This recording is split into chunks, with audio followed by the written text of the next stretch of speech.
Coffee with Kanmani. Coffee குடிச்சிக்கிட்டே இந்த கதையை கேளுங்க, நல்லாயிருக்கும். நம்ம சேனலை சப்ஸ்கிரைப் பண்ணாதவங்க சப்ஸ்கிரைப் பண்ணிப்போங்க. வாங்க கதைக்குள்ளே போகலாம். நல்ல நேரம் நெருங்கிக்கிட்டே இருக்கு, சீக்கிரமாக சாந்தினியை கூப்பிடுங்க. வயதில் மூத்த பெண்கள் குரல் கொடுத்தார்கள். சாந்தினி எழுந்திரி. பூச்செரி அறைக்குள் கண்கள் மூடி சாமி படத்திற்கு முன் அமர்ந்திருந்த சாந்தினியின் தோளை தொட்டால் அத்தை. சாந்தினியை பிரமாதமாக அலங்காரம் பண்ணியிருந்தார்கள். அரக்கு நிறத்தில் கத்திரிப்பூ நிற பார்டர் போடப்பட்ட அவளுடைய கல்யாண பட்டுச்சேலையை கட்டியிருந்தாள். கழுத்திலும் கைகளிலும் நிறைய தங்க ஆபரணங்கள் மின்னின. தலை நிறைய கனகாம்பர மல்லிகை பூ பந்தல். தான் கர்ப்பம் தாங்கிய வயிற்றை தூக்க முடியாமல் தூக்கி கொண்டு மூச்சு வாங்கியபடி இடுப்பில் கை ஊன்றி எழுந்தாள் சாந்தினி. சாமிக்கு நமஸ்காரம் பண்ணிட்டியா? அத்தை கேட்டாள். தலையாட்டினாள் சாந்தினி. சாந்தினியின் கையை பிடித்து கூடத்திற்கு அழைத்து வந்தாள் அத்தை. கூடத்தில் உறவு பெண்களும் தெரு பெண்களும் பட்டுச்சேலையில் தலை நிறைய பூச்சூடி குழுமியிருந்தார்கள். சாந்தினியின் அம்மாவும் அவளுடைய தங்கைகள் சத்யாவும் பிரபுவும் வந்திருந்த பெண்களுக்கு சந்தனம் கொடுத்து கொண்டிருக்க, கூடத்தின் நடுவில் விரிக்கப்பட்டிருந்த ஜமுக்காலத்தில் சாந்தினியை அமர வைத்தார்கள். சாந்தினிக்கு எதிரே 2 பெரிய சைஸ் குத்து விளக்குகள் அழகாக எரிந்து கொண்டிருந்தன. பூ, பழங்கள், மஞ்சள் தடவப்பட்ட தேங்காய், கற்கண்டு என 4-5 தாம்பாளங்களில் பொருட்கள் நிரம்பி வழிந்தன. வளையலை யாரு போடுறது? வயசான சுமங்கலி ஒருத்தி முன்னே வந்தாள். வளையல்கார அம்மா தன்னுடைய மரப்பெட்டியை திறந்து உள்ளே இருந்து ஒரு பெரிய சைஸ் அட்டை பெட்டியை வெளியே எடுத்தாள். உள்ளே கலர் கலராய் வளையல்கள். ஒவ்வொரு சுமங்கலி பெண்ணாய் சாந்தினிக்கு வளையல் மாட்டிவிட்டு அவளுடைய கன்னத்தில் சந்தனம் தடவி நெற்றியில் திலகமிட்டு தலையில் பூ வைத்து விட்டு நகர்ந்தார்கள். வீடு முழுக்க ஒரே கிண்டலும் சிரிப்பொலியுமாய் இருந்தது. அடுக்கலையில் எலுமிச்சை, தயிர், தேங்காய், மாங்காய் என விதவிதமாய் சாதங்கள் தயாராகி கொண்டிருக்கின்ற வாசனை மூக்கை துளைத்தது. சாந்தினிக்கு வளைகாப்பு விழா இனிதே நடந்து கொண்டிருக்க சாந்தினியின் முகத்தில் சிரிப்பே இல்லை. உப்புக்கு கூட சிரிக்காமல் இருந்தாள். அவளுடைய கண்கள் அடிக்கடி வாசல் பக்கம் போய் வந்தன. எந்த நிமிஷமும் அழ தயாராய் அவளுடைய கண்கள் கலங்கி கொண்டிருந்தன. அம்மா அதை கவனித்து விட்டாள். சாந்தினிக்கு அருகில் வந்தாள். மெல்லிய குரலில் கிசித்தாள்.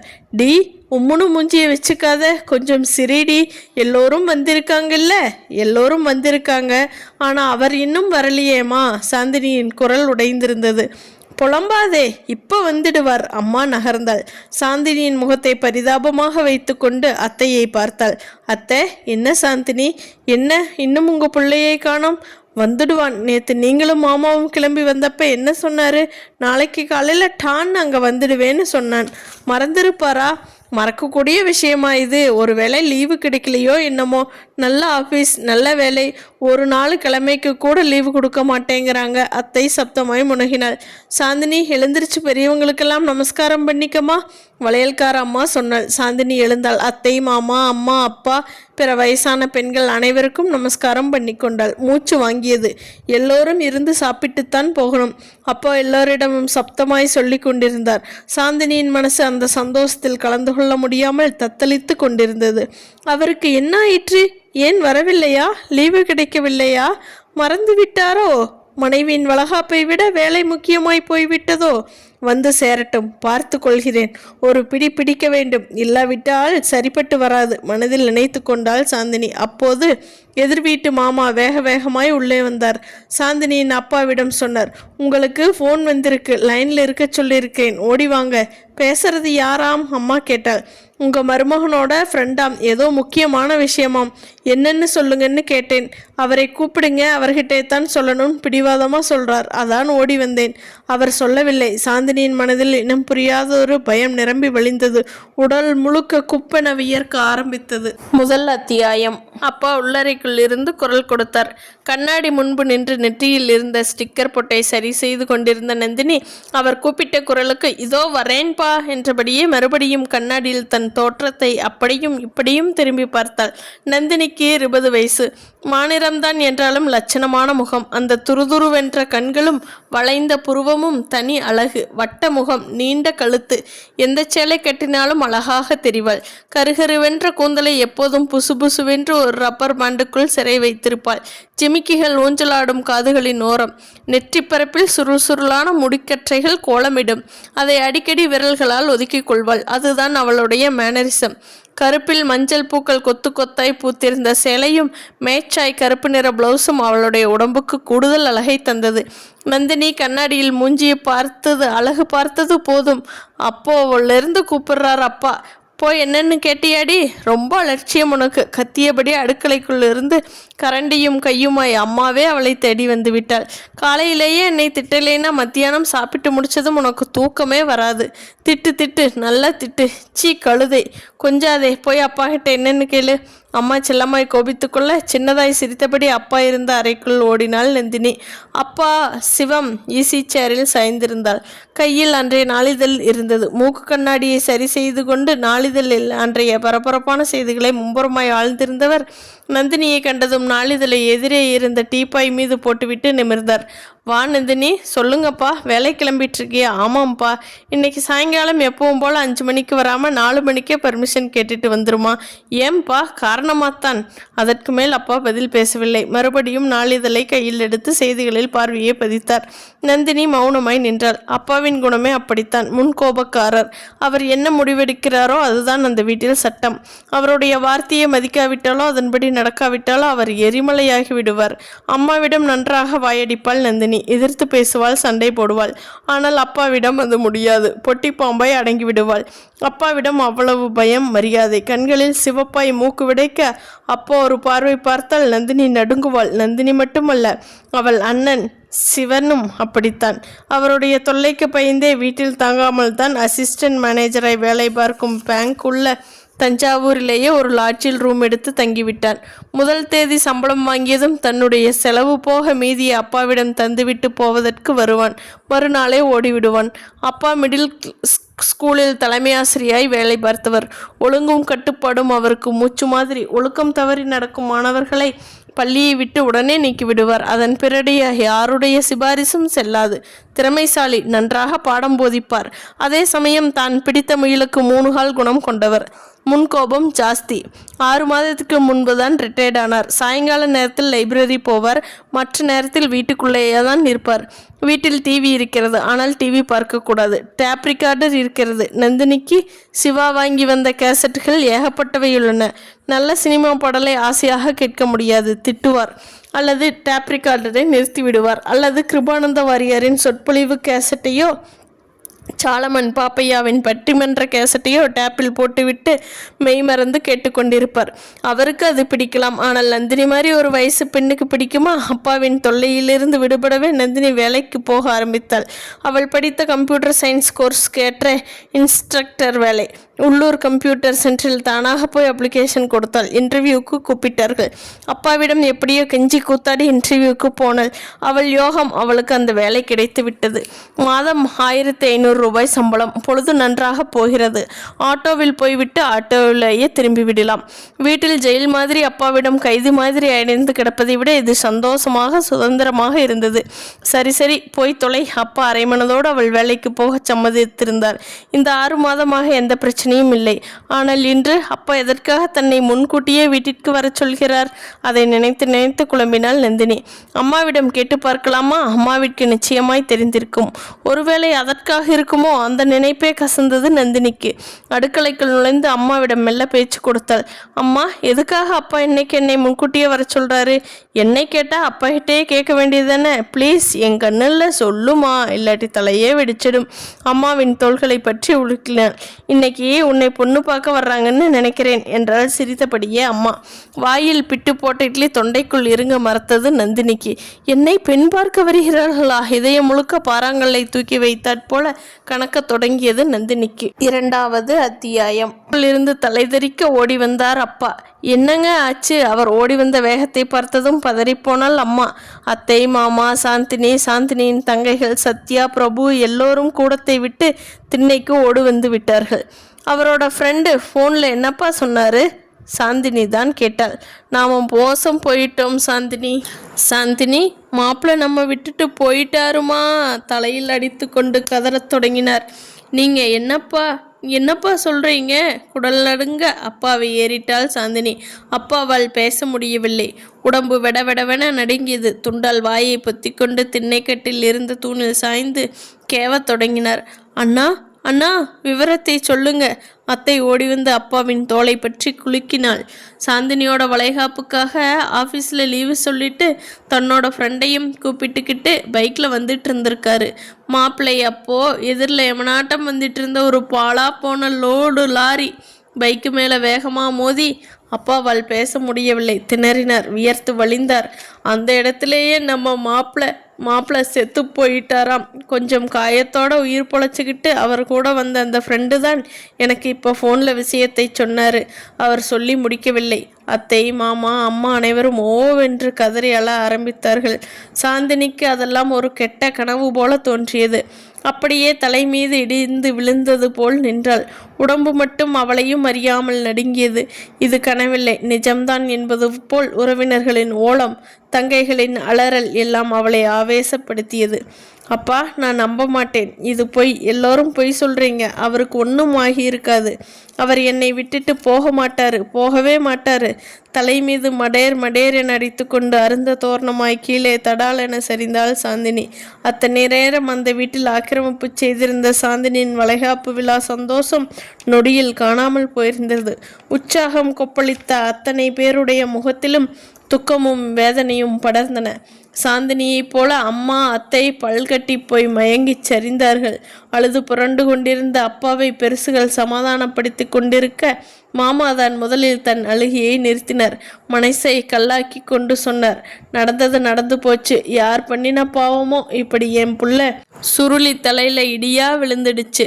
எழுந்திரீங்க, ஆக வேண்டியதை பார்ப்போம். அப்பாவின் தோள் மீது ஆதரவாய் கையை வைத்தார் மாமா. அப்பா சோமசுந்தரமும் அத்தை கிருஷ்ணவேணியும் உடன் பிறந்த அண்ணன் தங்கைகள். மாமா வரதராஜனுக்கு பேங்கில் மேனேஜர் வேலை, கை நிறைய சம்பளம். கிருஷ்ணவேணிக்கும் வரதராஜனுக்கும் 2 ஆண் குழந்தைகள். மூத்தவன் தான் சுருளி, எம்காம் முடித்திருந்தான். இளையவன் தான் சுரேஷ் கம்ப்யூட்டர் சயின்ஸ் படித்து முடித்து வீட்டில் இருந்தான். வரதராஜன் ரிட்டையர்டான கையோடு தனக்கு தெரிந்தவர்களின் சிபாரிசில் தனியார் கம்பெனி ஒன்றில் சுருளிக்கு ஹெட் கிளர்க் வேலையை வாங்கி தந்திருந்தார். சுருளிக்கு நல்ல நிறம், சிவப்பாய் உயரமாய் இருப்பான். கருகருவென்ற கேசம், குறும்பான கண்கள், எடுப்பான நாசி, கலகலப்பான பேச்சு, நடை உடை பாவனை எல்லாமே வெகு அழகு. 28 வயதின் ஆரம்பத்தில் ஒவ்வொரு பெண்ணும் இவன் நமக்கு கணவனாய் வந்தால் எப்படி இருக்கும் என்ற எண்ணத்தோடு அவனையே திரும்பி திரும்பி பார்க்கும் பேரழகனாய் இருந்தான். அவனுடைய அழகுக்காகவே சுருளிக்கு நிறைய வரன்கள் வந்து குவிந்தன. பெரிய பெரிய பணக்கார இடத்திலிருந்தெல்லாம் தங்களுடைய ஒரே பெண்ணை சுருளிக்கு கட்டித் தருவதாய் வழியே வந்து கேட்டார்கள். தன்னுடைய அண்ணன் வீட்டில் அழகழகாய் வயசுக்கு வந்த 3 பெண்கள் இருக்கும் பொழுது பணத்திற்காகவும் நகைக்காகவும் வேறொரு பணக்கார வீட்டு பெண்ணை தன்னுடைய மகனுக்கு கல்யாணம் பண்ணி வைக்க எந்த பாசமிகு தங்கைதான் விரும்புவாள்? கிருஷ்ணவேணிக்கு அதில் துளி கூட விருப்பமில்லை. சுருளிக்கு தன் மாமா மகள் சாந்தினியின் மீது 100 கண். +2 முடித்துவிட்டு மேற்கொண்டு படிப்பில் ஆர்வமில்லாமல் வீட்டில் இருந்தாள் சாந்தினி. சாந்தினியும் நல்ல சிவப்பு, 20 வயது நடந்து கொண்டிருந்தது. நல்ல சதைப்பிடிப்பான முகம், கொழுகொழுவென்ற கன்னங்கள், ரோஜா இதழ்களை ஒட்ட வைத்தாற்போல் உதடுகள். எந்த பியூட்டி பார்லருக்கும் போகாமல் இயற்கையாகவே அழகு அவளிடம் குவிந்திருந்தது. இரட்டை ஜடையை பின்னி முன்பக்கம் போட்டுக்கொண்டு பாவாடை சட்டை தாவணியில் ஒரு பட்டாம்பூச்சியை போல் வீட்டை வலம் கொண்டிருந்தவளை பார்ப்பதற்காகவே அடிக்கடி பட்டுக்கோட்டையிலிருந்து திருவாரூருக்கு வருவான் சுருளி. சாந்தினியிடம் குறும்பாய் பேசி வம்பு செய்வான், கிண்டல் அடிப்பான். சாந்தினிக்கும் சுருளிக்கும் அடிக்கடி விளையாட்டாய் சண்டை வரும். சுருளிக்கு சாந்தினியை பிடித்திருந்ததை விட பல மடங்கு சாந்தினிக்கு சுருளியை பிடித்திருந்தது. தனக்கு கல்யாணம் என்று நடந்தால் அது சுருளி அத்தானோடு தான் என்ற முடிவில் இருந்தாள். சுருளியும் அப்படித்தான். பெரியவர்கள் என்ன சொல்வார்களோ என்று இருவருமே தங்கள் எண்ணங்களை மனசுக்குள்ளேயே பூட்டி வைத்திருந்தார்கள். எப்போது அதற்கான நேரம் வரும் என்று காத்திருந்தார்கள். ஒரு நாள் கிருஷ்ணவேணிதான் அந்த பேச்சை தன் அண்ணன் சோமசுந்தரத்திடம் ஆரம்பித்தாள். அண்ணே, சுருளிக்கு வயசாகிட்டே போகுது. நல்ல வேலையும் கிடைச்சாச்சு. கை நிறைய சம்பளமும் வாங்குறான். நிறைய இடத்துல இருந்து வரனா வந்து குவியுது. எனக்கு எதுலேயும் விருப்பம் இல்லை. எவ்வளோ ஒருத்தி எனக்கு மருமகளா வர்றதை விட நாம் சாந்தினியே மருமகளா வந்தால் எனக்கு ரொம்ப சந்தோஷமாக இருக்கும்னு ஆசைப்படுறேன். என் பேச்சுக்கு மறுபேச்சு பேச மாட்டார் என் வீட்டுக்காரர். நான் சொன்ன சுருளியும் கேட்பான். சாந்தினி தான் சுருளிக்கு மனைவியாக வரலும்னு நான் முடிவு பண்ணியாச்சு. நீ என்ன சொல்கிற? கிருஷ்ணவேணி கேட்டபோது ஆனந்தத்தின் எல்லைக்கே போயிருந்தார் சோமசுந்தரம். சாந்தினிக்கோ தலைகால் புரியவில்லை. முகம் குங்குமமாய் சிவக்க கூடத்தரையில் ஓடிப்போய் வெட்கத்தோடு ஒளிந்து கொண்டாள். அடுத்த வாரத்தில் ஒரு நாள் அத்தை கிருஷ்ணவேணி, மாமா வரதராஜன், சுருளி, சுரேஷ், தெரிந்தவர்கள், நண்பர்கள் என 25 பேர் மேலதாளம் முழங்க ஒரு வேனில் வந்து இறங்கினார்கள். ஜாதகம் பார்க்கவில்லை, பெயர் பொருத்தம் கூட பார்க்கவில்லை. அப்படி பார்க்கும்போது பொருத்தமில்லை, ஏதாவது தோஷம் இருந்து இந்த கல்யாணம் நடந்தால் ஆகாது என்று ஜோசியக்காரர்கள் ஏதாவது அபசகுனமாய் சொல்லிவிடுவார்களோ என்ற பயம் எல்லோருக்கும் மனதுக்கு பிடித்திருந்தது. நெருங்கிய உறவு வேறு, எதற்கு ஜாதகம் அது இது என்று அலைய வேண்டும் என்று நினைத்து விட்டார்கள். அப்போதே கல்யாணத்திற்கு நல்ல நாள் குறிக்கப்பட்டது. விருந்து தடபுடல் என்று சாந்தினி சுருளியின் நிச்சயதார்த்த விழா நடந்தது. நிச்சயதார்த்தம் முடிந்த 20வது நாளே திருவாரூரில் ஜாம் ஜாம் என்று சாந்தினி சுருளியின் கல்யாணம் முடிந்திருந்தது. சுருளிக்கு அல்பாயுஸ் இப்படி அநியாயமாய் பொட்டென்று போவான் என்று யாருக்கு தெரியும்? விதியின் வக்கிர புத்தி முன்கூட்டியே யாருக்காவது தெரிந்திருந்தால் இந்த கல்யாணம் நடந்திருக்காது. இப்படி ஒரு கொடுமையான வேதனைக்கும் துக்கத்திற்கும் இடையே யாரும் சிக்கியிருக்க மாட்டார்கள். அந்த கவர்மெண்ட் ஹாஸ்பிட்டலின் வளாகத்தில் நின்றிருந்த வேப்ப மரத்தின் நிழலில் அழுது அழுது வீங்கி போன முகத்தோடு அமர்ந்திருந்தார்கள் சோமசுந்தரமும் வரதராஜனும். அவர்களுடன் உறவுக்காரர்கள் சிலரும் வந்திருந்தார்கள். ஏற்கனவே லாரியில் மோதப்பட்டு கூலாகி போயிருந்த சுருளியின் உடம்பை போஸ்ட்மார்ட்டம் என்கிற பெயரில் கூறு போட்டு பொட்டலமாக கட்டித் தருவதை வாங்கி போவதற்காகத்தான் காத்திருந்தார்கள். பாடியை சாயங்காலம்தான் தருவாங்களாம். உறவுக்கார இளைஞன் ஒருவன் ஹாஸ்பிட்டலிலிருந்து யாரையோ விசாரித்து விட்டு வந்து சொன்னான்.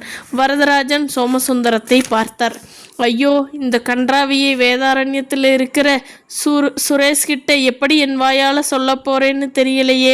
அண்ணன் செத்துட்டான்னா அவன் உசிரியே விட்டு விடுவானே. இருவரும் தளர்வாய் எழுந்தார்கள். வேதாரண்யத்தில் இருக்கிற சுரேஷிடம் தகவலை தெரிவிப்பதற்காக டெலிஃபோன் பூத்தை நோக்கி அழுகை பீரிட நடந்தார்கள். வேதாரண்யம் பஸ் ஸ்டாண்டிற்கு அருகாமையில் இருந்தது. அந்த 3 மாடி கட்டிடம் கீழே 2 ஷோரூம்களாய் பிரிக்கப்பட்டு ஒன்றில் பாத்திரக்கடையும் இன்னொன்றில் ஜுவல்லரி ஒன்றும் இருந்தது. 2வது மாடியில்தான் கமலி கம்ப்யூட்டர் சென்டர் இருந்தது. 3வது மாடியில் ரூம் வாடகைக்கு விடப்படும் என்ற போர்டோடு ஒரு குட்டி லாட்ஜ் இயங்கிக் கொண்டிருந்தது. அந்த லாட்ஜில் ஒரு ரூம் எடுத்து தங்கிக் கொண்டு கமலி கம்ப்யூட்டர் சென்டரில் இன்ஸ்ட்ரக்டராய் வேலை பார்த்து வந்தான் சுரேஷ். மாதம் 2000 ரூபாய் சம்பளம். அதில் ரூம் வாடகை, தினமும் 3 வேளை சாப்பாடு, காலை மாலை டீ செலவு, இதர செலவுகளுக்கு என்று அவனுக்கு மட்டும் போதுமானதாய் இருந்தது. வீட்டிற்கு ஒரு பைசா கூட அனுப்ப முடியாது. எதை பற்றியும் அவனுக்கு கவலையும் இல்லை. வீட்டார் அவனுடைய சம்பளத்தை எதிர்பார்க்கவும் இல்லை. அண்ணன் சுருளி சம்பாதிக்கிறான், அப்பா வரதராஜன் பென்ஷன் இருக்கிறது. பின் என்ன கவலை? அவன் வரைக்கும் பார்த்து கொண்டால் போதும் என்று நினைத்தார்கள். ஆரம்பத்தில் இந்த வேதாரண்யம், இந்த கமலி கம்ப்யூட்டர் சென்டர், லாட்ஜில் ரூம் எடுத்து தங்கியிருத்தல், ஹோட்டல் சாப்பாடு என்று எதுவுமே பிடிக்கவில்லை. வேலையும் வேண்டாம், ஒன்றும் வேண்டாம் என்று வீட்டிற்கு போய்விடுவோமா என்று நினைத்தான். பிடிக்கவில்லை என்றால் வந்துவிடு சுரேஷ் என்றுதான் வரதராஜனும் சொல்லியிருந்தார். ஆனால் சுரேஷ் கமலி கம்ப்யூட்டர் சென்டரில் பெண்களுக்கான பிரிவில் இன்ஸ்ட்ரக்டராய் நந்தினி சேர்ந்து விட்ட பிறகு அந்த எண்ணத்தை அடியோடு அழித்திருந்தான். நந்தினி அவன் கண்ணுக்கு காண கிடைக்காத தேவதையாய் தெரிந்தாள். எந்த பெண்ணிடமும் இல்லாத ஏதோ ஒரு வசீகரம் அவளிடம் இருப்பதை அவனால் உணர முடிந்தது. நந்தினியின் கலகலப்பான பேச்சு, நடை, உடை, பாவனை எல்லாமே அவனுக்கு பிடித்திருந்தது. தான் அவளை சந்திக்க வேண்டும் என்பதற்காகத்தான் இத்தனை தூரம் ஓடி வந்தோமோ என்று கூட தோண்டியது. கன்னத்தில் குழிவில, காதோரம் முடிக்கற்றைகள் ஊஞ்சலாட, அந்த அழகான கண்ணில் மின்னல் மின்ன, பூத்த ரோஜா பூ போல இதழ்கள் விரிய, நந்தினி சிரிக்கும் சிரிப்பிற்காக இந்த உலகத்தையே எழுதி வைத்தாலும் தகும் என்று நினைத்தான் சுரேஷ். பரமசிவத்தின் கண்டிப்பான கட்டுப்பாடான சிறைவாசம் போன்ற பராமரிப்பில் வாழ்ந்திருந்த நந்தினிக்கு இந்த கமலி கம்ப்யூட்டர் சென்டர் ஒரு சுதந்திரமான சந்தோஷ களமாக இருந்தது. சுருளியை விட சுரேஷ் நல்ல அழகு, நல்ல நிறம், சுருளாய் கேசம். சுருளிக்கும் சுரேஷுக்கும் ஒரே வயசுதான் வித்தியாசம் என்றாலும் இருவருக்கும் ஒரே மாதிரி உடம்பு, ஒரே உயரம். சுருளி அப்பா வரதராஜன் மாதிரி சாயல் என்றால் சுரேஷ் அம்மா கிருஷ்ணவேணி மாதிரி சாயல். ஆண்கள் பெண்கள் அத்தனை பேரிடமும் கிண்டல் அடிப்பான். மொத்தத்தில் அவனை எல்லோருக்குமே பிடிக்கும். நந்தினிக்கு மட்டும் நிறைய பிடிக்கும். இந்த 4-5 மாதத்தில் சுரேஷும் நந்தினியும் ஒருவரையொருவர் நேசிக்க ஆரம்பித்திருந்தார்கள். மனம் விட்டு பேசுவதற்கு நிறைய வாய்ப்பு கிடைத்தது. உயிருக்குயிராய் ஒருவரை விட்டு ஒருவர் பிரிந்து இருக்க முடியாத அளவுக்கு அவர்களுடைய காதல். ஆழமாய் அழுத்தமாய் விஸ்வரூபம் எடுத்திருந்தது. மத்தியானம் சாப்பாட்டு நேரத்தில் தன்னுடைய டிஃபன் பாக்ஸோடு சுரேஷ் இருந்த ரூமிற்கு நுழைந்தாள் நந்தினி. ஹோட்டலில் இருந்து ஒரு டிஃபன் கேரியரில் அப்போதுதான் சுரேஷுக்கு சாப்பாடு வந்திருந்தது. டிஃபன் கேரியரை திறந்து டேபிள் மீது பரப்பி சாப்பிடுவதற்கு ஆயத்தமாகிக் கொண்டிருந்த சுரேஷ் நந்தினியை பார்த்ததும் நிமிர்ந்தான். என்ன நந்தினி, தனியாக உட்காந்து சாப்பிட பிடிக்கலையா?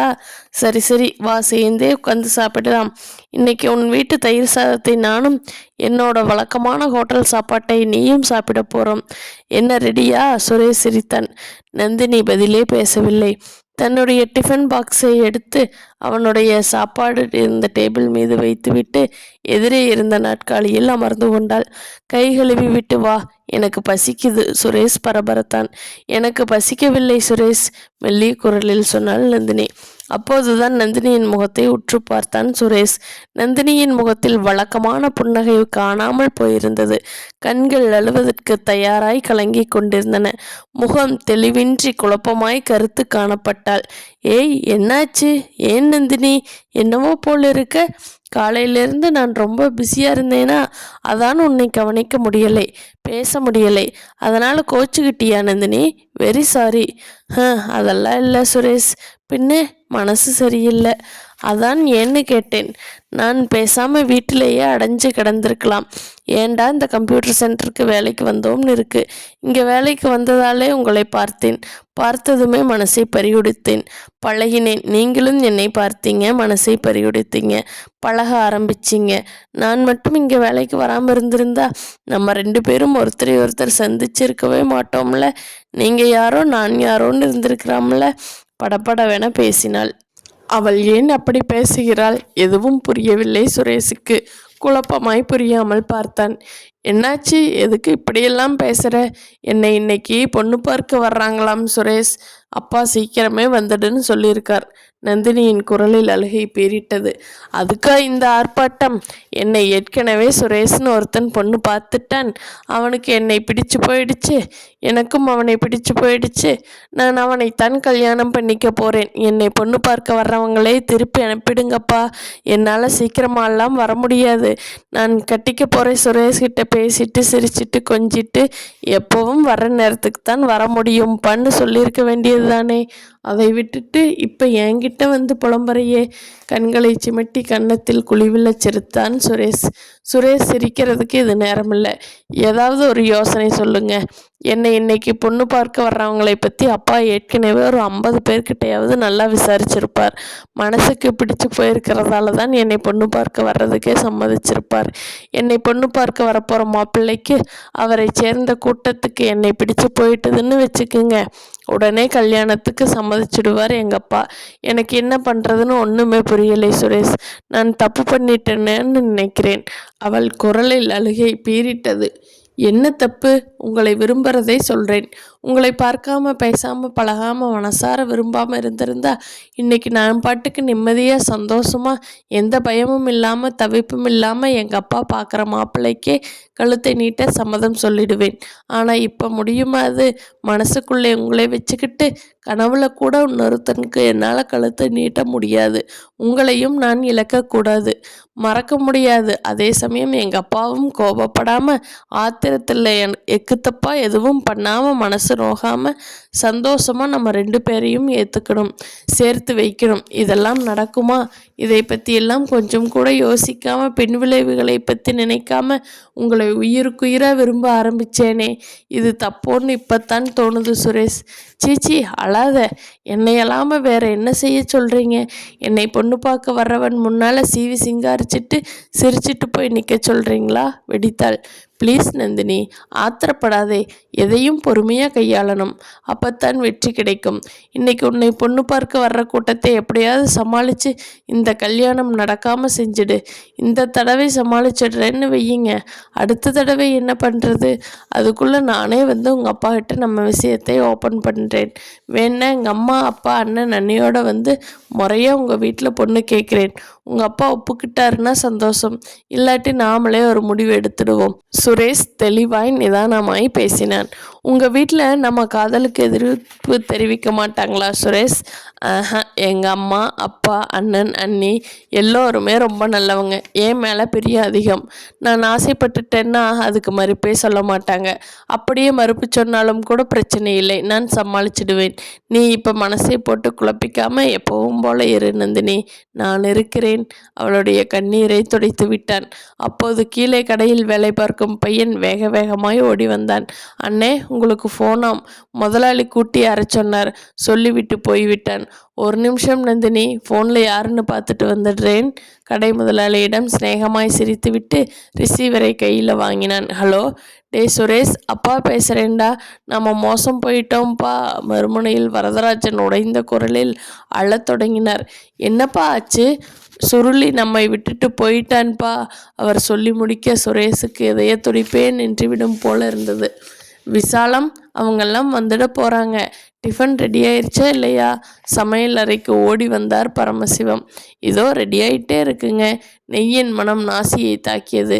பஜ்ஜி, கேசரி, கிச்சடி, சட்னி எல்லாம் ஏற்கனவே தயார் செய்து முடித்திருந்தாள். இன்னும் ரவா கேக் மட்டும்தான் பாக்கி. அதுவும் இதோ தயாராகிவிட்டது. ஒரு சில்வர் பாத்திரம் நிறைய சுட சுட இருந்த பஜ்ஜிகளில் ஒன்றை எடுத்து வாய்க்கு கொடுத்து கடித்து ருசித்து சாப்பிட்டவாறே விசாலத்திடம், விசாலம், உன் கை மனமே தனிதான் என்றார். ரொம்பத்தான் புகழாதீங்க. சிரித்தபடியே வெட்கப்பட்டாள் விசாலம். இன்னைக்கு நம்ம நந்தினியை பொண்ணு பார்க்க வர்றாங்க. காலையில தான் அவளிடமே விஷயத்தை சொல்லி இருந்தார். அப்படியா? முகத்தில் ஒரு சந்தோஷ மின்னலை மின்னவிட்டாள். அதோடு நிறுத்தி கொண்டாள். ரவா கேக்குகளை அழகாய் வெட்டி வைத்து விட்டு ஃபில்டரின் மேல் மூடியை கலற்றி காப்பித்தூளை கொட்டி வெந்நீரை ஊற்றினாள் விசாலம். கடவுளே, எல்லாம் நல்லபடியாக முடியணும். தாய் மனம் கடவுளை பிரார்த்தனை செய்தது. முதலாய் தான் பெற்ற மகளை பெண் பார்க்க வருகிறார்கள். வருபவர்களை திருப்திப்படுத்த வேண்டும் என்று எல்லா தாய்மார்களும் நினைப்பது போலத்தான் அவளும் நினைத்து கொண்டிருந்தாள். சந்தோஷத்தில் மிதந்து கொண்டிருந்தாள். அவளுக்கு நந்தினியின் மன உளைச்சல் தெரியாது. நந்தினியின் ஆசைகள், கனவுகள், கற்பனைகள், கம்ப்யூட்டர் சென்டரில் பூத்து குலுங்கி கொண்டிருக்கும் சுரேஷ் மீதான காதல் எதுவுமே தெரியாது. தெரிந்திருந்தால் இந்த சந்தோஷமும் குதூகலமும் அவளிடம் துளி கூட இருக்காது, காணாமல் போயிருக்கும். விசாலம், நந்தினி கம்ப்யூட்டர் சென்டர்ல இருந்து வந்துட்டாளா? அப்பவே வந்துட்டாங்க. கொல்லைப்புறத்துல இருக்கா. கொல்லையில் என்ன பண்ணிட்டு இருக்கா? மூஞ்சி கழுவுறா போல இருக்கு. வேகமா கழுவிட்டு வர சொல்லு. வேற புடவையை கட்டிவிட்டு அவங்கெல்லாம் வர்றதுக்குள்ள அவளை ரெடி பண்ணி வை. சரிங்க. விசாலம் தலையாட்டினாள். பரமசிவம் திண்ணையை நோக்கி நடக்க விசாலம் கொல்லைப்புறம் ஓடி வந்தாள். கிணற்றடியில் கிணற்று மேடை மீது உட்கார்ந்திருந்தாள் நந்தினி. முகத்தில் எந்த சலனமும் இல்லை. உள்ளுக்குள் உடைந்து அழுது கொண்டிருந்தாள். அவளுடைய எண்ணமெல்லாம் சுரேஷிடமே இருந்தது. பாவம் சுரேஷ். அவருடைய அண்ணன் செத்து போய் விட்டதாய் ஃபோன் வந்ததும் சின்ன குழந்தை மாதிரி கதறி கதறி அழுதாரே. அவருடைய அண்ணனுக்கு சாகக்கூடிய வயசா? சுரேஷை விட 1 வயது அதிகம், அவ்வளவுதான். கல்யாணமாகி 1 வருடம் கூட ஆகவில்லை. சுரேஷுக்கே இவ்வளவு வேதனை என்றால் அவன் அண்ணன் மனைவிக்கு எவ்வளவு வேதனையாய் இருக்கும். அதுவும் சொந்த மாமாவின் மகளாம். ஐயோ, என்ன கொடுமை! இந்த துக்கத்திலிருந்து சுரேஷால் மீள முடியுமா? அண்ணனின் மரணத்தை எப்படி தாங்கிக் கொள்ளப் போகிறாரோ?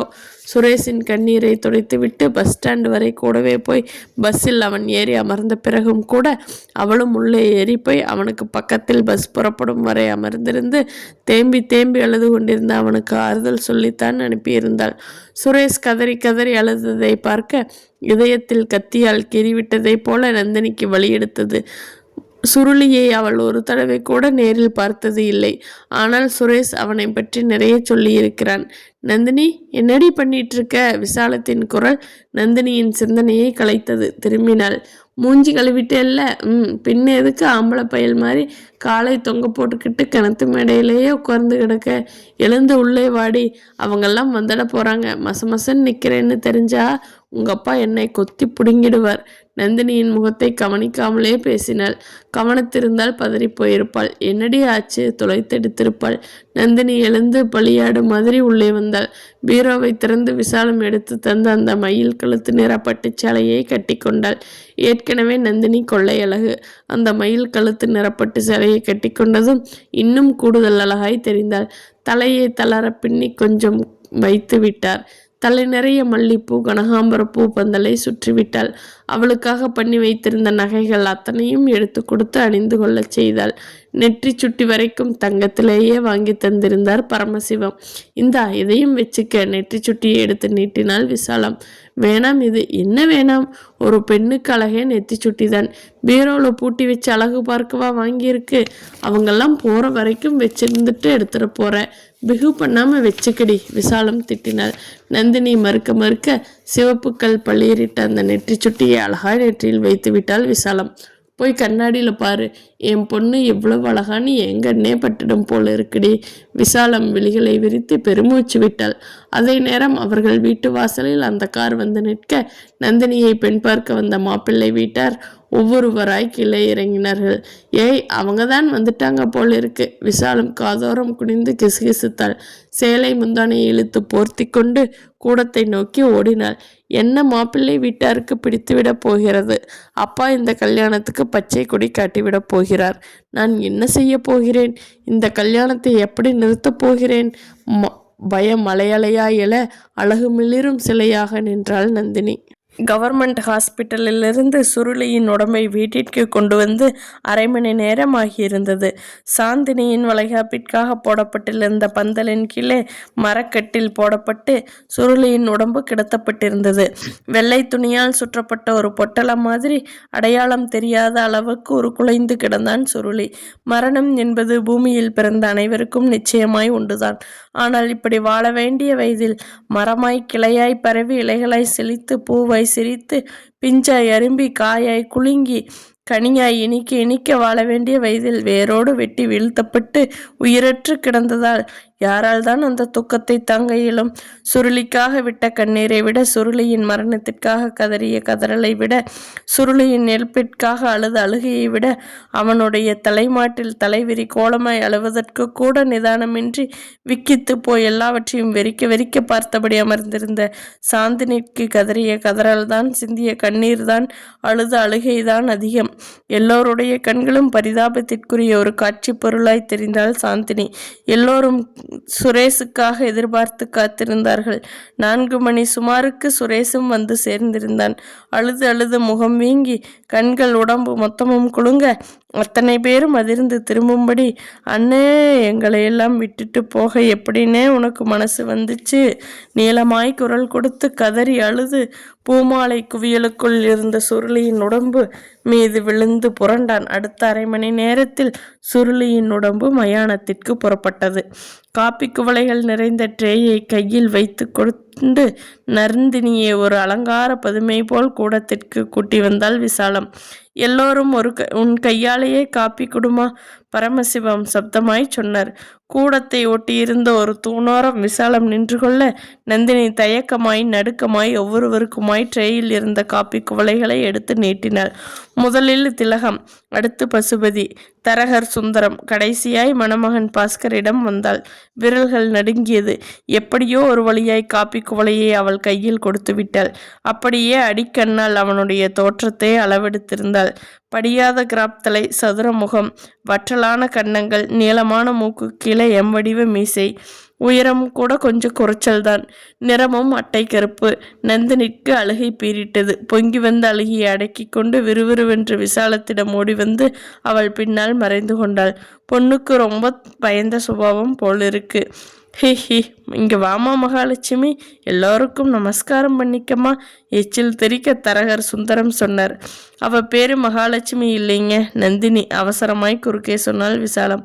அது தெரியும் எனக்கு. பொண்ணு மகாலட்சுமியாட்டம் மங்களமா இருக்கிறதை பார்த்து அப்படியே வாயில் வந்துடுச்சு, கூப்பிட்டேன். எல்லாம் நல்லதுக்குத்தான். மறுபடியும் சிரித்து வைத்தார் தரகர் சுந்தரம். அவரை கண்டந்தொண்டமாய் வெட்டி போட வேண்டும் போல் இருந்தது நந்தினிக்கு. அந்த ஆள் தானே இந்த கூட்டத்தை இங்கே கூட்டி வந்தான். கூச்சப்படாம போய் எல்லாருக்கும் நமஸ்காரம் பண்ணிக்க நந்தினி, விசாலம் சொன்னாள். எரிச்சலாய் இருந்தது நந்தினிக்கு.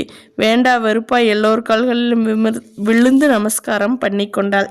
பாஸ்கரை பார்க்கவே பிடிக்கவில்லை நந்தினிக்கு. அவனை சுரேஷோடு ஒப்பிட்டு பார்த்தாள். சுரேஷின் அருகில் நிற்பதற்கு கூட அருகதை இல்லாதவனாய் அவளுக்கு தோன்றியது. பாஸ்கர் இதற்கு முன்பு இப்படி ஒரு அழகான பெண்ணை பார்த்திருக்கவே மாட்டான் போலும். நந்தினியை வைத்தகன் வாங்காமல் வெறித்து பார்த்தான். அதற்கு மேல் அவர்களுக்கு முன் நிற்பதில் விருப்பம் இல்லாதவளாய் உள்ளறைக்கு போய்விட்டாள் நந்தினி. பொண்ணை நல்லா பார்த்துட்டீங்களா? எப்படி இருக்கு? பிடிச்சிருக்கா? பசுபதியின் காதோரம் கிசுகிறுத்தார் தரகர். பசுபதி, எனக்கு பிடித்தால் என்ன, பிடிக்காவிட்டால் என்ன, என் மனைவிக்கும் மகனுக்கும் பிடிச்சிருந்தா சரிதான் என்பது மாதிரி திலகத்தை பார்த்தார். நீங்க பேசி ஒரு முடிவு பண்ணுங்க, நான் தோ வரேன். அவர்கள் நால்வரும் தனிமையில் பேசி ஒரு முடிவுக்கு வரட்டும் என்று நினைத்தவராய் உள்ளே வந்து விட்டார் பரமசிவம். விசாலம், இலைகளை கழுவி வை, அவர்களுக்கெல்லாம் டிஃபன் கொடுக்கணும். பொண்ணு பிடிச்சு போனாதான் கை நினைப்பாங்க. இருங்க, அவங்க முடிவு சொல்லட்டும். நம்ம நந்தினியை போய் யாராவது பிடிக்கலைன்னு சொல்லுவாங்களா? இந்த இடம் கண்டிப்பாக முடிஞ்சிடும். மாப்பிள்ளைக்கு என்னை மாதிரி வாத்தியார் வேலை, கை நிறைய சம்பளம், ஒரே பையன், கௌரவமான குடும்பம், எந்த வம்புதும்புக்கும் போகாத, எந்த கட்ட பழக்கமும் இல்லாத பையன். நான் விசாரித்த அத்தனை பேரும் உறுதியாக நம்பிக்கையாக சொல்லிட்டாங்க. இந்த காலத்தில் இப்படி ஒரு நல்ல இடம் நம்ம நந்தினிக்கு அமையிறது ரொம்ப யோகமான விஷயம். மாப்பிள்ளையோட அப்பாவும் அம்மாவும் ரொம்ப நல்லவங்களாம். நந்தினியை பெத்த பொண்ணு மாதிரி வச்சுப்பாங்களாம். அவங்க வீட்டில் இல்லாத வசதிகளே இல்லையாம். அதோடு நம்ம வேதாரண்யத்துக்கும் நாகப்பட்டினத்துக்கும் தூரமும் அதிகமில்லை. நினச்ச உடனே நந்தினியை போய் பார்த்துட்டு அடுத்த பஸ்ஸில் ஓடி வந்துடலாம். விசாரிச்ச அளவுக்கு எனக்கு ரொம்ப பிடிச்சி போயிட்டு, அதனால தான் அவங்களை பொண்ணு பார்க்கவே வர சொன்னேன். ஆமாம், மாப்பிள்ளை எப்படி? தேவலாமா? நிறம் மட்டும்தான், ஆனால் லட்சணமாக இருக்கார்ல. உனக்கு பிடிச்சிருக்கா விசாலம்? மெல்லிய குரலில் விசாலத்திடம் கேட்டார். எனக்கு பிடிக்கிறது இருக்கட்டும், எதுக்கும் அவளை ஒரு வார்த்தை கேட்டுக்கலைங்களே. விசாலம் பயமாய் வார்த்தைகளை கக்கினாள். அவளையா? சீ கழுத, அவளை என்ன கேட்கறது? எது நல்லது எது கெட்டதுன்னு உனக்கு எனக்கும் தான் தெரியும். அவளுக்கு என்ன தெரியும்? அவள் சின்ன பொண்ணு, கேட்டா உங்களுக்கு பிடிச்சிருந்தா சரிதான்பான்னு சொல்லுவா, வெக்கப்படுவா. சிவாவும் சரி, என் பொண்ணு நந்தினியும் சரி, எப்பவுமே என் பேச்சை மீறவும் மாட்டாங்க, என் கொள்கைக்கு மாற நடக்கவும் மாட்டாங்க. அவளுக்கு எப்படி ஒரு இடம் அமைஞ்ச நல்லா இருக்கும் நான் ஆசைப்பட்டேனோ அதே மாதிரியான இடம்தான் இப்போ அமைய போகுது. அதை இதை சொல்லி குட்டையை குழப்பாதே. படபடவென பேசி வார்த்தைகளாலே நறுக்கென தைத்தார். அதற்கு மேல் விசாலம் வாயை திறக்கவில்லை. இறுக்கமாக மூடிக்கொண்டு தன்னுடைய வேலையில் மும்புறமானாள். அதே நேரம் தவிப்பாய் படபடப்பாய் உள்ளறையில் ஜன்னலின் வெளியே கூடத்தில் நடப்பதை கவனித்து கொண்டிருந்தாள் நந்தினி. பொண்ணு பிடிக்கவில்லை என்று சொல்லிவிட வேண்டும். அப்படி சொல்வார்களா? பொண்ணு ரொம்ப பிடிச்சிருக்கு என்று சொல்லிவிட்டால் என்ன செய்வது? பொண்ணு பிடிச்சிருந்தாலும் சீர்வரிசை, வரதட்சணை, இதை பற்றியெல்லாம் பேசுகிற போது அவர்கள் அதிகமாய் கேட்க வேண்டும். கேட்பார்களா? அப்படி கேட்டால் அப்பாவே இந்த வரனை தட்டி கழித்து விடுவார். எல்லாம் ஒத்து வந்து விட்டால் என்ன செய்வது? அப்பா உடனே சம்மதித்து விடுவாரே. இந்த வரன் எனக்கு முடிந்து விடுமோ? இவன்தான் என் வாழ்க்கை துணையோ? அந்த நினைப்பே நந்தினிக்கு முள்ளாய் தேய்த்தது. அதை கற்பனை செய்து பார்க்கிற போதே இதயம் வலித்தது. பரீட்சை எழுதிவிட்டு ரிசல்ட்டுக்கு காத்திருக்கும் மனைவியைப் போல பிரசவ வார்டுக்குள் மனைவியை அனுப்பி வைத்துவிட்டு என்ன குழந்தை பிறக்குமோ என்ற தவிப்போடு ஒவ்வொரு நிமிடத்தையும் ஓடவிட்டு உட்காராமல் நிற்காமல் அங்கும் இங்கும் நடந்து கொண்டே இருக்கிற ஒரு கணவனைப் போல அப்போது அவளுடைய மனநிலை இருந்தது. என்ன ஆகுமோ? அதற்குள் கூடத்தில் இருந்திருந்த பாஸ்கர், திலகம், பசுபதி மூவரும் பேசி ஒரு முடிவுக்கு வந்திருந்தனர். உள்ளே இருந்து பரமசிவமும் விசாலமும் வெளியே வந்ததும் திலகம்தான் பேச்சை ஆரம்பித்தாள். உங்க பொண்ணு நந்தினியை எங்க பையன் பாஸ்கருக்கு ரொம்ப பிடிச்சிருக்காம். எங்களுக்கும் பிடிச்சிருக்கு. மற்ற விஷயங்களை பற்றியும் இப்பவே பேசிடலாமா? ஆனந்தத்தில் திக்குமுக்காடி போனார் பரமசிவம். விசாலத்தின் முகத்தில் எந்த சலனமும் இல்லை. நந்தினி என்ன சொல்வாளோ? அவளுக்கு இந்த இடம் பிடிக்குமோ? உங்க பொண்ணு நந்தினியை எங்க பையன் பாஸ்கருக்கு ரொம்ப பிடிச்சிருக்காம். இந்த வார்த்தைகளை காதில் வாங்கியதுமே தலை மீது இடி விழுந்து போலிருந்தது நந்தினிக்கு. பேர் பொருத்தம், ஜாதக பொருத்தம் இதெல்லாம் முன்கூட்டியே பார்த்துட்டு தான் வந்திருக்கும். உங்க பொண்ணு எங்க வீட்டுக்கு விளக்கேற்ற வர்றது மகாலட்சுமியே வர்ற மாதிரி.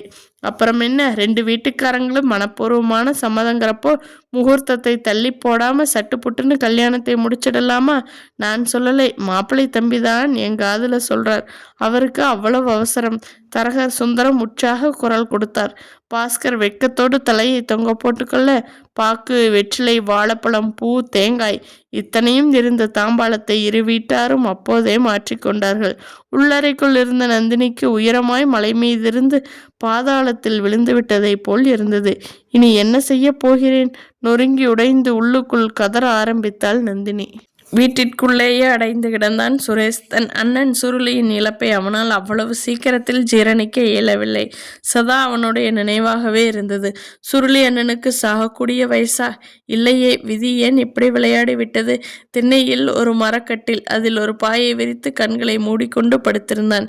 வீட்டிற்குள் போகவே பிடிக்கவில்லை. காரணம் சாந்தினி. சாந்தினியின் பரிதாபமான தோற்றத்தையும் அந்த துக்கம் படிந்த முகத்தையும் மங்கலான விழிகளையும் பார்க்கிற திறனின்றி தவித்தான். சாந்தினியை எப்படி தேற்றுவது? சாந்தினியால் தாங்கக்கூடிய இழப்பா இது? எப்படி தாங்க முடியும்? சாந்தினியும் சுருளி அண்ணனும் வாழ்ந்த சந்தோஷமான வாழ்க்கை மீது யார் கண் போட்டார்கள்? ஏன் இந்த கதி? அதுவும் இப்படி ஒரு கொடுமையை அனுபவிக்க வேண்டுமென்று யார் இட்ட சாபம் இது? படுக்கையில் கலைந்த ஓவியமாய் கிடந்தாள் சாந்தினி. தலைவிரி கோலம், விரித்த பார்வை, திடீரென்று குலுங்கி குலுங்கி அழுவாள். இரவில் கூட தூங்குவது இல்லை. முன்பெல்லாம் கடிகாரத்தின் முட்கள் நகரும் ஓசை மட்டும்தான் நள்ளிரவில் அந்த வீட்டில் கேட்கும். இப்போது சாந்தினியின் விசும்பல் தான் கேட்கிறது. சாப்பிடுவது கூட இல்லை. காலையில் இட்லி, இரவில் கொஞ்சம் சாதம், அதுவும் மோரிலோ தயிரிலோ ரசத்திலோ சேர்த்து கரைத்து கஞ்சி மாதிரி தர வேண்டும். கட்டாயப்படுத்தித்தான் அதை குடிக்க வைக்க வேண்டும். அக்கா ப்ளீஸ், அடம் பண்ணாம இதை குடிக்கா.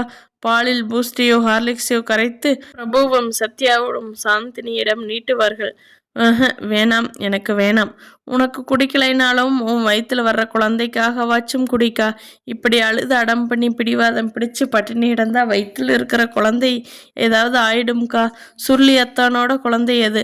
அவரோட ஞாபகம் இந்த வீட்டில் நம்ம எல்லோருக்கும் சந்தோஷமும் நிம்மதியும் தரப்போறது அதுதான்க்கா. அதை நீ நல்லபடியாக பெற்று தரணும். அது சுருளி அத்தானுக்கு செய்கிற கடமை. ப்ளீஸ்கா, வாங்கி குடி. கண்களில் நீர் வழிய கெஞ்சுவாள் சத்யா. அதன் பிறகுதான் அதை வாங்கி மடமடவென குடிப்பாள் சாந்தினி. தினமும் இப்படித்தான், இதே அவஸ்தைதான். இதை தினமும் பார்த்து பார்த்து மனம் புண்ணாகி இருந்தது சுரேஷுக்கு. இதை வட்டத்தை விட்டு வெளியே போனால் கொஞ்சம் நிம்மதியாக இருக்கும் என்று தோன்றியது. மனமானது வேதனையிலும் மேலே இயலாத துன்பத்திலும் சிக்கி தவிக்கும் போது தனக்கு விருப்பமான வேறு எதிலாவது கவனத்தை திருப்பிவிட வேண்டும். இல்லாவிட்டால் பைத்தியமே பிடித்துவிடும். சுரேஷுக்கும் அப்படித்தான் நடந்தது. உடனடியாக இங்கிருந்து கிளம்பிவிட வேண்டும் என்று நினைத்தான். வேதாரண்யத்திலிருந்து கிளம்பி வந்து 5 நாட்கள் முடிந்து விட்டன. கமலி கம்ப்யூட்டர் சென்டர் என்ன ஆனதோ? நந்தினி எப்படி இருக்கிறாளோ? நந்தினியை பெண் பார்க்க வருவதாய் கவலையுடன் சொன்னாளே, புலம்பினாளே, அழுதாளே, அந்த விஷயம் என்ன ஆனதோ? நந்தினியை பெண் பார்த்து விட்டு போயிருப்பார்களோ? என்ன சொல்லியிருப்பார்கள்? நந்தினியை பிடிக்கவில்லை என்று எந்த மடையன்தான் சொல்லுவான்? அப்படியானால் பெண் பார்க்க வந்தவர்களுக்கு நந்தினியை பிடித்து போயிருக்குமோ? நந்தினி என்ன மனநிலையில் இருக்கிறாளோ? நந்தினியை பற்றி நினைக்க தொடங்கியதுமே உடம்பினுள் மின்சாரத்தை போல் புது ரத்தம் குபு குபுவென பாய்ந்தது. கட்டிலிலிருந்து சட்டென எழுந்தான். சட்டை எடுத்து மாட்டிக்கொண்டு வரதராஜனிடம் வந்தான். சாய்வு நாட்களில் படுத்திருந்த வரதராஜன் அவனை பார்த்ததும் நிமிர்ந்து அமர்ந்தார். என்ன சுரேஷ்? அப்பா, எனக்கு வீட்டில் இருக்கவே பிடிக்கலைப்பா. திரும்ப திரும்ப சுருளி அண்ணனோட ஞாபகமாகவே இருக்கு. உங்கள் அம்மா மூஞ்சியை, அத்தை மாமாவோட சாந்தினியோட எல்லாரையும் பார்க்குறப்போ என் நெஞ்சே வெடிச்சிடும் போல இருக்கு. எப்படி இருந்த வீடு எப்படி ஆயிடுச்சு? என்னால் தாங்க முடியலப்பா.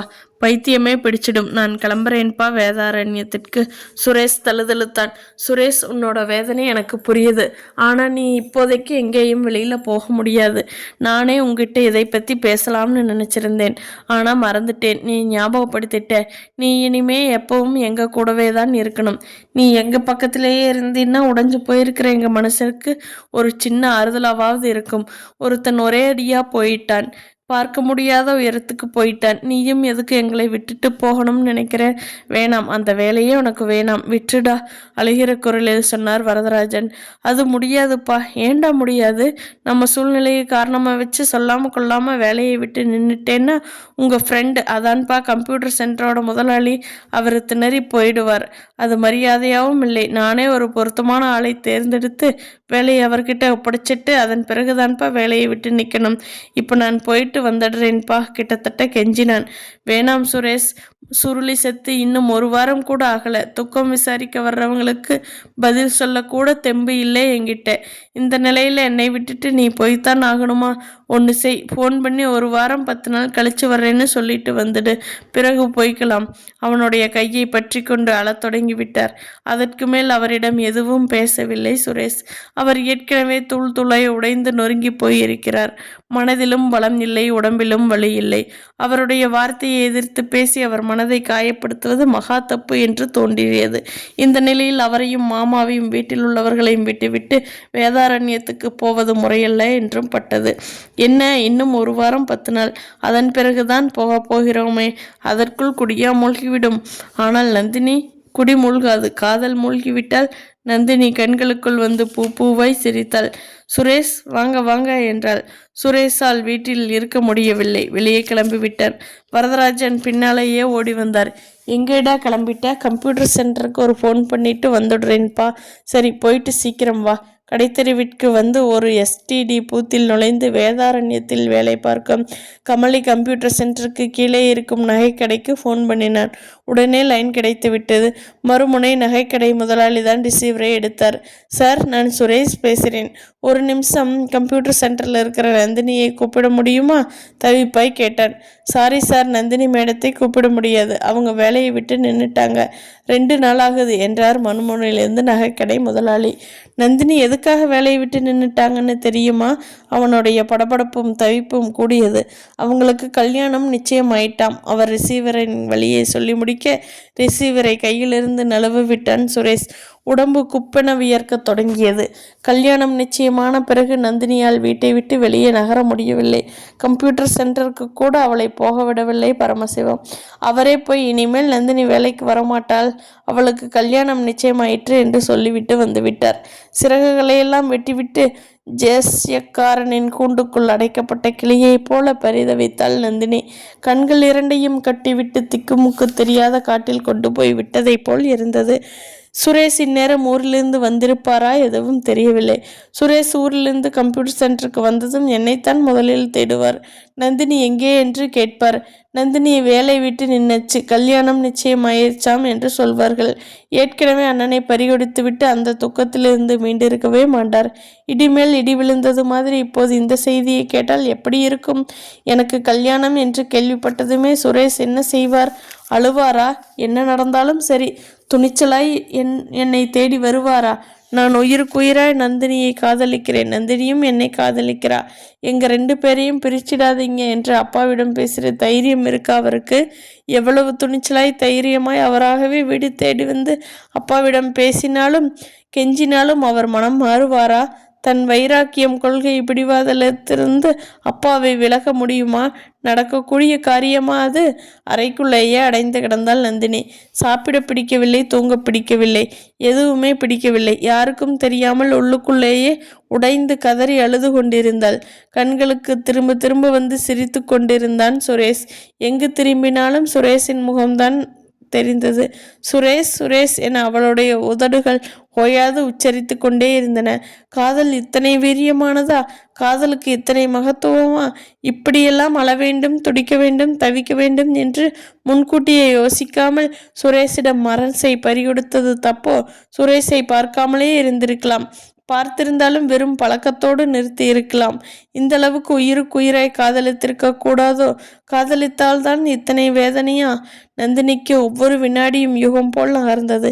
இன்னும் 20 நாட்களில் கல்யாணத்தை வைத்திருந்தார்கள். மாப்பிள்ளை வீட்டில் அதிகமாய் சீர்வரிசை எதுவும் கேட்காததும், வரதட்சணையை எதிர்பார்க்காததும், கல்யாண செலவை கூட அவர்களே ஏற்றுக்கொண்டதும் பரமசிவத்திற்கு பெரும் சந்தோஷத்தை தந்திருந்தது. ஓடி ஓடி படு உற்சாகத்தோடு சுறுசுறுப்போடு கல்யாண வேலைகள் ஒவ்வொன்றையும் மும்புறமாய் செய்து கொண்டிருந்தார். இடையிடையே நந்தினியின் அண்ணன் சிவா பற்றி புலம்பிக் கொண்டும் இருந்தார். இந்த பயல் சிவாவுக்கு என்னாச்சு விசாலம்? 2 லெட்டர் எழுதி போட்டேன், 1க்கு கூட பதில் எழுதலை. என்னதான் மனசுல நினைச்சிட்டு இருக்கான்னு தெரியலையே. தங்கச்சி கல்யாணம்னதும் என்ன ஏதுன்னு ஒரு ஆர்வமா 4 வரி பதில் எழுத வேணாம்? நேரம் கிடைச்சிருக்காதுங்க, இல்லாட்டி பதில் எழுதாமல் இருப்பானா நம்ம சிவா? விசாலம் மகனுக்கு சிபாரிசாய் பேசினாள். எப்பவும் மாச கடைசியில் ஒரு முறையாச்சும் வீட்டு பக்கம் வந்து தலையை காட்டிடுவான். இந்த மாசம் வரவே இல்லை. சம்பள பணத்தை மட்டும் அனுப்பி வச்சுட்டான். வீட்டுக்கு வந்து அங்கே போ இங்கே போ அப்பா விரட்டுறாரு. கல்யாண வேலையை முழுக்க நம்ம தலையில் கட்டிடுவார். நமக்கு எதுக்கு சிரமம்? அப்பா மட்டும் தனியாக அல்லாடட்டும்னு நினைப்பு போல இருக்கு. சேச்சே, அப்படியெல்லாம் நினைக்க மாட்டானுங்க. சிவா உடம்பு கிடம்பு முடியலையோ என்னவோ. உனக்கு ஒன்றும் தெரியாது. எட்டி போயிட்டான்ல, பக்கத்தில் இருந்தால் பயப்படுவான், சொன்னதை கேட்பான். இப்போ சொந்தமாக வேற சம்பாதிக்க ஆரம்பிச்சிட்டான். அந்த திமிரு. கல்யாணத்துக்கு ஒரு வாரம் முன்னாடியே வந்துடுன்னு இன்னைக்கு வேற ஒரு லெட்டர் எழுதி போட்டிருக்கேன். என்னதான் பண்ணுறான்னு பார்க்குறேன். அவன் நேரில் வரட்டும், பேசிக்கிறேன். சிவாவின் மீது ஆத்திரமாய் இருந்தார். அவர் எழுதி போட்ட கடிதங்களுக்கு மதிப்பளித்து பதில் எழுதவில்லையே என்கிற ஆத்திரம். அப்பாவிடம் அனுமதி வாங்கி கொண்டு ஒரே முறை கம்ப்யூட்டர் சென்டருக்கு போய்விட்டு வந்துவிடலாம். சுரேஷ் வந்திருப்பார். அவரிடம் இது பற்றி பேசி இரண்டில் ஒரு முடிவை தெரிந்து கொள்ளலாம் என்று மனதில் நினைத்து கொண்டிருந்த நந்தினிக்கு அவரை நெருங்கவே பயமாயிருந்தது. இந்த கல்யாணத்தில் இஷ்டம் இருக்கா? மாப்பிள்ளையை உனக்கு பிடிச்சிருக்கா? ஒரு வார்த்தை தன்னிடம் கூட ஒப்புக்காக கேட்கவில்லை. அவர் மீது ஆத்திரமாக இருந்தாள். அப்பா என்ற இரத்த பந்தத்தையும் மீறி அவளுடைய கண்களுக்கு தன் கனவுகளையும் கற்பனைகளையும் ஆசைகளையும் அளித்த ஒரு அரக்கனை போல தெரிந்தார். பெண் என்றால் பாவ பிறவியா? எனக்கென்று ஒரு மனம் இருக்கிறதே, அதை ஏன் யாரும் புரிந்து கொள்வதில்லை? எனக்கென்று ஆசைகள் எதிர்பார்ப்புகள் இருக்கவே கூடாதா? என் மனசுக்கு பிடித்தவரோடு வாழ உரிமை இல்லையா? நான் அடிமையா?